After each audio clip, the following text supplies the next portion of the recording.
Do you know what the difference between winners and losers is? One of the differences, winners take the first step. Losers always have an excuse. Winners say, okay, I'm going to do it, and they do it. They take the first step. That doesn't mean they jump off a cliff. It just means they take the first step. And if you take the first step, the second step will appear, and the third step will appear. It's almost like those lights that light up as you walk along. Well, what happens is that if you take the first step, every subsequent step will appear. And surprise, surprise, you'll turn around a week, a month, a year, or some years later, look back, and you'll have accomplished extraordinary things. And people say, well, you're sure lucky. You're sure lucky. It wasn't luck at all.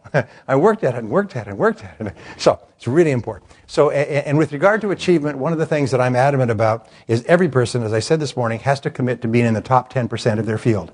If you don't want to be in the top 10% of your field, if you don't care enough to be in the top 10% of your field, what that tells you is that you're in the wrong field and that you're in great danger of wasting your life. Because the greatest regrets that people have is they turn around when they're 40 or 50 and say, I don't know why I stayed in that job for 20 years. I hated it from the time I got in it.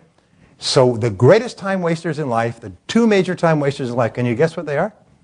Number one is staying in the wrong job. And the wrong job is one you don't want to be excellent at. Because if it's the right job, you want to be good at it. And you're willing to make the efforts. The second is to stay in the wrong relationship.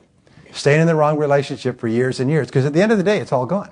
Everything you invested is gone. Oh, you've had a couple of experiences. Great.